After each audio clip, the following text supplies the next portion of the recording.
Hello friends, welcome to the next class of how to learn English. आज फिर कुछ errors और writing skills की प्रैक्टिस करेंगे। सो एरर्स को देखते हैं। Had he taken bath with cold water he would have not got late. अगर वो ठंडे पानी से नहा लिया होता तो वो लेट नहीं हुआ होता, यानी वो पानी गर्म करने के चक्कर में लेट हो गया। ये कंडीशनल टाइप थर्ड है। यहाँ पर ये जो हैड ही टेकन बाथ का मतलब है कि if he had taken bath. अगर हमने यहाँ इफ़ नहीं लगाया, हैड को बाहर निकाल दिया, तो एक ही मतलब है। अब हमें इफ़ लगाने की ज़रूरत नहीं है। Had he taken bath with cold water he would have not got late. इसमें मिस्टेक क्या है कि जो नॉट है वो हमेशा पहले हेल्पिंग वर्ब के बाद आता है, यहाँ आना चाहिए। He would not have got late. He would rather go to home timely than scolded by his parents. वो ज़्यादा पसंद करेगा घर जाना समय से than scolded by his parents, parents से डांट खाने की बजाय। पहली मिस्टेक, गो के बाद होम। कोई भी व्यक्ति जब अपने घर जा रहा है, टू नहीं आता और हिज भी नहीं आएगा कि ही would rather go his home. Understood है। जब हम कहते हैं आई एम गोइंग होम, तो इसका मतलब है कि हम अपने घर जा रहे हैं। ना तो टू लगाने की ज़रूरत है, ना माई लगाने की ज़रूरत है। हाँ, अगर हम किसी और के घर जा रहे हैं तो लगाएंगे I am going to your home, यानी मैं आपके घर जा रहा हूँ। So he would rather go home timely than. अब ये दैन के बाद वाला काम इसने नहीं करना, ये दोनों वर्ब्स का रिलेशन इसी से है। तो स्कोल्ड का तो केवल एक ही मतलब होता है, डांटना। तो यहाँ पर है कि डांट खाना, अपने पेरेंट्स से डांट खाने की बजाय। तो पैसिव वॉइस है ये, दैन बी स्कोल्डेड। आप देखो ना, मॉडल्स के बाद जब भी पैसिव वॉइस बनता है तो बी, जैसे शुड बी। सो यहाँ पर बी आएगा, be scolded by his parents. It was corrupt of the leader. ये पैटर्न भी हम सीख चुके हैं कि ये लीडर का भ्रष्ट होना था। टू बी टेकिंग ब्राइब, कि उसने रिश्वत ली। अब इसमें भी फिक्स्ड है कि यहाँ पर टू के बाद यहाँ पर इन्फिनिटिव आता है, कॉन्टिन्यूस नहीं आएगा। To take bribe. Nobody will come to your house if you will not invite them. ये कंडीशनल्स हैं, आप कंडीशनल की वीडियोस देख सकते हैं, और अगर देख ली तो आप समझ गए होंगे। Nobody will come to your house, ये मेन क्लॉज है कि कोई तुम्हारे घर नहीं आएगा अगर तुम इनवाइट नहीं करोगे। हमेशा याद रखिएगा कि दो तरफ फ्यूचर की बात हो रही हो तब भी दोनों तरफ विल शैल नहीं आता है। जो काम पहले होगा उसमें पहला टेंस यानी प्रेजेंट टेंस, तो पहले तो आप इन्वाइट करेंगे तभी कोई आएगा, तो यानी इसमें सिंपल प्रेजेंट टेंस आएगा। If you do not invite them. He has decided not change his name. उसने तय कर लिया है अपना नाम नहीं बदलने का फैसला कर लिया है। वर्ब के बाद वर्ब आए तो वी यूज़ इन्फिनेटिव, और अगर नेगेटिव हो तो नॉट के बाद, यानी टू इसके साथ रहना चाहिए। कुछ स्टूडेंट्स को मैंने देखा वो यहाँ लगाते हैं, he decided to not change, not to change his name. Now improve your writing skills. Meanings बता देती हूँ, उसके बाद आप ब्लैंक्स को फिल कीजिएगा, फिर आप वीडियो के एंड में आंसर्स देख सकते हैं। Aditya was standing in his balcony, he beat, पिटाई करना, his small sister, trying, pull, pull means खींचना, his shirt, his father by on his birthday. When he find his shirt pull by his sister, he not control his anger and start beat poor thing. यहाँ पर poor thing का मतलब है बेचारा या बेचारी, यहाँ पर बेचारी क्योंकि वो सिस्टर के लिए आया। Just then he see his mother come there, no sooner, ये नो सूनर मैं पैटर्न समझा चुकी हूँ आपको। No sooner he see her, he stop thrash, thrash means भी होता है ठुकाई करना, पिटाई करना, मरम्मत करना। His sister, sister was small to tell anything to mother. Mother see them stand peacefully, she go back the kitchen, finish her culinary chores. culinary chores मतलब किचन से रिलेटेड, चोर्स मीन्स काम धंधे, जो रोज़ के काम धंधे होते हैं जो हम करते हैं, चोर, इसको चोर बोलते हैं। सो किचन के काम धंधे करने के लिए culinary chores. The moment mother, जिस पल मदर लीव, लीव मतलब चले जाना। आदित्य रिज्यूम, रिज्यूम मीन्स फिर से शुरू करना। हिट, हिट मीन्स मारना। हर, द पुअर थिंग, वही पुअर थिंग जो मैंने आपको ऊपर बताया, बेचारी। नॉट बेयर, बेयर मीन्स सहन करना, टॉर्चर, अत्याचार। एनी लॉन्गर, और अधिक समय तक। And start well, well means बिलक, बिलक कर रोना, विलाप करना भी होता है इसका meaning. When he find her weep loudly, he give abrupt end, abrupt end, end means अंत, एब्रप्ट मीन्स आकस्मिक, अचानक खात्मा किसी चीज़ का। His beating and start caressing होता है सहलाना, her. He know pretty well, pretty means वैसे तो सुंदर होता है, लड़कियों के लिए आता है, लेकिन यहाँ पर प्रिटी वेल का मतलब है वेरी वेल, बहुत अच्छी तरह से। That if his mother see her tearful, tearful means अश्रुपूर्ण, आंसुओं से भरा हुआ। She not spare him, spare means बख्शना, तरस खाना। Him and beat him black and blue, beat somebody black and blue का मतलब होता है किसी को बहुत बुरी तरह से पीटना, जैसे कहते हैं ना मार मार के नील डाल देना। सो इसमें काफ़ी सारे वर्ड्स भी हैं ऐसे, अगर आपको नहीं आते तो आप अलग से कॉपी बनाकर मीनिंग्स लिखिए, आपकी वोकेबलरी भी इंप्रूव होगी। सो आप ब्लैंक्स को फिल कीजिए, उसके बाद आप आंसर्स देख सकते हैं।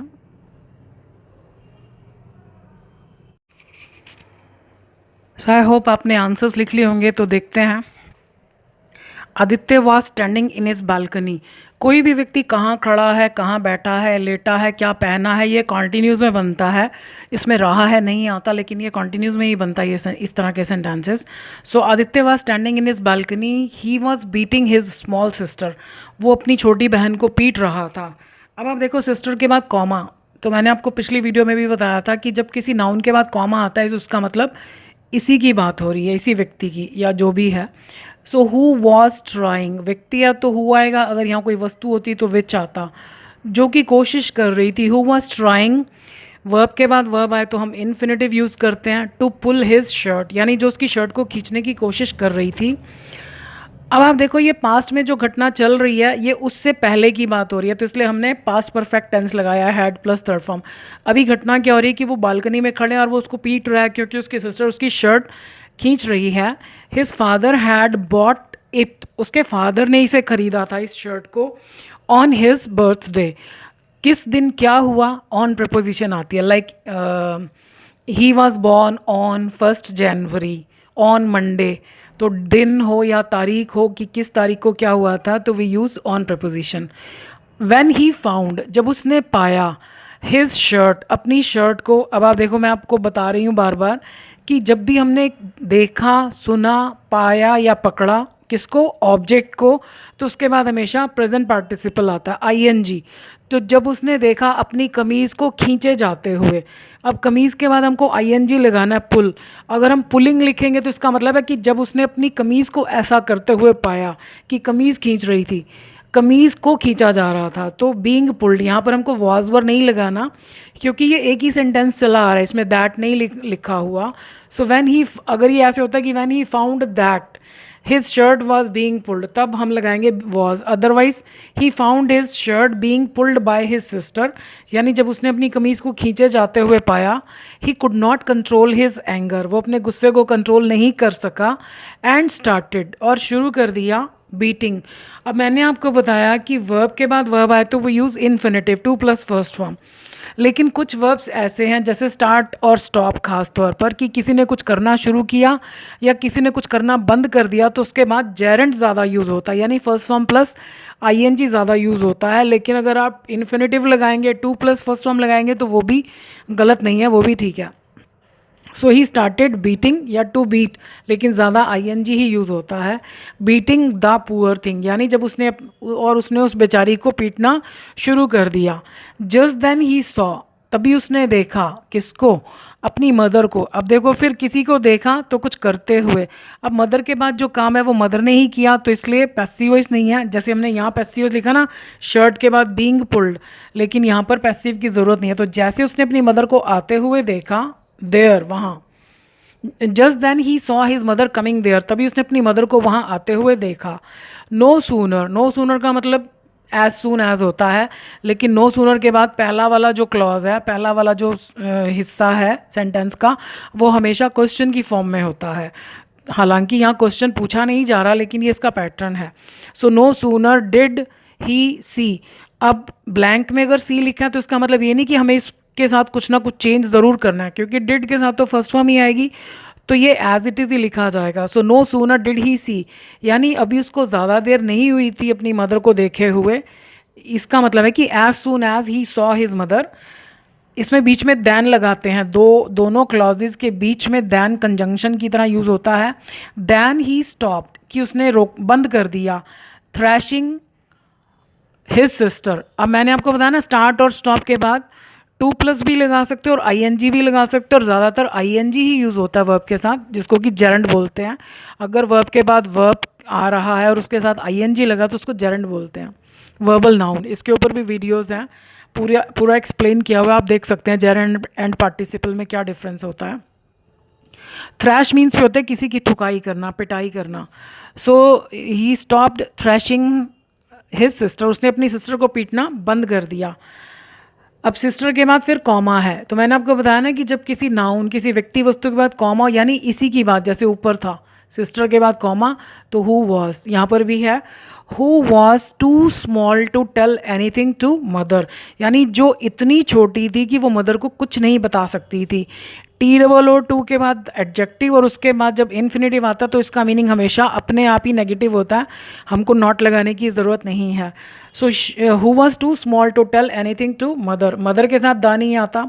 अगर हम बताते हैं किसकी मदर तो द आता है, अदरवाइज मदर के और फादर के साथ द नहीं यूज़ होता है। आप देखो कहीं भी मदर के साथ द नहीं है।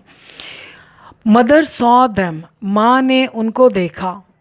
फिर देखो देखा आईएनजी, मदर सॉ देम, ये रूल बहुत यूज़ होता है कि किसी को हमने कुछ करते हुए देखा, सुना या पकड़ा। सो मदर सॉ देम स्टैंडिंग, ये एक्टिव वैसे क्योंकि ये खड़े हुए थे, यही ये काम कर रहे थे, स्टैंडिंग पीसफुली। माँ ने उनको शांति से खड़े हुए देखा तो क्या किया माँ ने, शी वेंट बैक, वो वापस चली गई। कहाँ, कहाँ का जवाब हमेशा टू होता है। अब हम हिंदी में कहते हैं वो वापस किचन में चली गई, तो कुछ स्टूडेंट्स क्या लिखते हैं, इन द किचन। कभी भी इन का मतलब होता है कि आप ऑलरेडी उस जगह के अंदर हैं, डायरेक्शन के लिए टू लगाया जाता है। So she went back to the kitchen, किस लिए, टू फिनिश, ख़त्म करने के लिए। तो कोई भी जब हम पर्पस बताते हैं किसी सेंटेंस के एंड में कि ये काम हम किस लिए कर रहे हैं, तो mostly two plus first form आता है, टू फिनिश हर कैलिनरी चोर्स, अपने रसोई के काम धंधे ख़त्म करने चली गई। द मोमेंट, जिस घड़ी, अब यहाँ पर विच मोमेंट नहीं आएगा, the moment mother left. English में बहुत सारी चीज़ें ऐसी हैं कि जो आप पढ़ते पढ़ते अपने आप सीख जाएंगे, क्योंकि उसमें हर जगह पर आपको क्यों का जवाब नहीं मिलेगा। So the moment mother left, जैसे ही माँ गई वहाँ से, आदित्य रिज्यूम्ड, आदित्य ने फिर से शुरू कर दिया, टू हिट हर, उसको मारना। अब देखो वर्ब के बाद वर्ब तो infinitive, to hit her. The poor thing, वो बेचारी, could not bear the torture any longer, वो इस टॉर्चर को और ज़्यादा समय तक सहन नहीं कर सकी। द टॉर्चर यानी वो जो टॉर्चर उसके साथ हो रहा था, यहाँ पर अ टॉर्चर नहीं आएगा क्योंकि हम ऑलरेडी जानते हैं कि उसके लिए टॉर्चर क्या था। एंड स्टार्टेड, और उसने शुरू कर दिया। अब देखो एक ही व्यक्ति की बात हो रही है, पास्ट की ही बात हो रही है, तो यहाँ पर टेंस चेंज नहीं होगा और दोबारा शी लिखने की ज़रूरत नहीं। एंड स्टार्टेड, और शुरू कर दिया वेलिंग, फिर वही स्टार्ट के बाद हमने आईएनजी लगाया, आप चाहें तो टू प्लस फर्स्ट फॉर्म भी लगा सकते हैं। स्टार्टेड वेलिंग, आप कई बार सोचते होंगे कि मैं एक ही चीज़ को बार बार क्यों बता रही हूँ, क्योंकि मैंने देखा स्टूडेंट्स को बार बार बताने के बावजूद भी वो वही मिस्टेक्स करते हैं, तो इसलिए बता रही हूँ। तो उसको रोते हुए, उसने फिर से रोना बिलखना शुरू कर दिया। व्हेन ही फाउंड, जब उसने पाया, हर, उसको, अपनी बहन को, वीपिंग, हमने सुना, देखा, पकड़ा, पाया, ऑब्जेक्ट को कुछ करते हुए, फिर प्रेजेंट पार्टिसिपल।